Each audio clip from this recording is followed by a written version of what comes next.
کچھ لوگوں کی عادت ہوتی ہے کہ وہ بہت زیادہ چیخ چیخ کے بولتے ہیں اور بلند آوازی سے گفتگو کرتے ہیں۔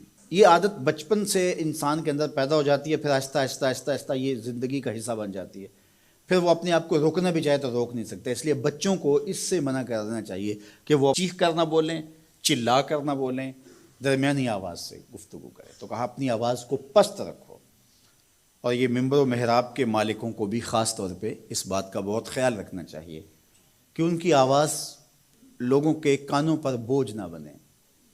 آج کل تو یہ ساؤنڈ سسٹم لگے ہوئے ہیں، اور پھر ماشاءاللہ کچھ لوگ تو یہ ایکو کا بھی ضرورت سے زیادہ استعمال کرتے ہیں۔ سنجیدگی کے ساتھ، متانت کے ساتھ بات کرنا، سنجیدگی اور متانت کے ساتھ بات کو سننا، یہ شریعت کے آداب ہیں۔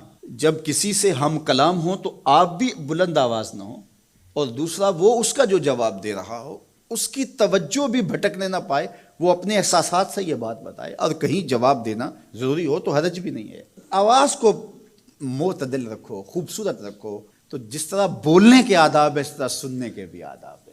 ویسے ماہرین کہتے ہیں کہ تیز آوازیں بندہ پونے گھنٹے سے زیادہ نہیں سن سکتا، یعنی اس کا سٹیمنا جو ہے وہ اتنا ہی ہے کہ وہ اتنا سن لے، برداشت کر لے اس کے بعد وہ تو الگ بات ہے، لیکن یہ ہے کہ وہ جو آسانی کے ساتھ سن سکتا ہے اتنا ہی سن سکتا ہے۔ تو اس لیے یہ جو لیکچر بھی ہوتے ہیں، جو دنیا کی بڑی یونیورسٹی ہیں وہاں بھی انہوں نے لاکھوں روپے دے کر کے دنیا کے ماہرین بلائے ہوتے ہیں مختلف مضامین پر، لیکن پیریڈ کا دورانیہ یہ نہیں ہوتا وہ 3 گھنٹے کا لیکچر دے رہے ہوں۔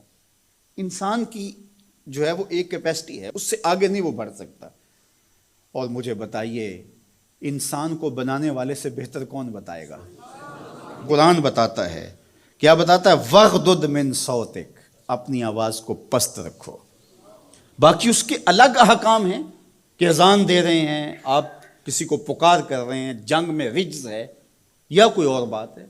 ابھی لائٹ چلی جاتی ہے اور دور تک لوگ بیٹھے ہیں تو مجھے لامحالہ طور پہ اونچا بولنا پڑے گا۔ میری آواز اونچی ہے تو میں کوشش کروں گا آخری شخص تک آواز پہنچے، وہ ایک الگ بات ہے۔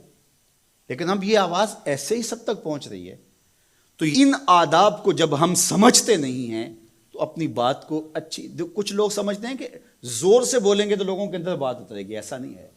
بات زور سے بولنے سے نہیں اترتی، بات دلیل سے اترتی ہے۔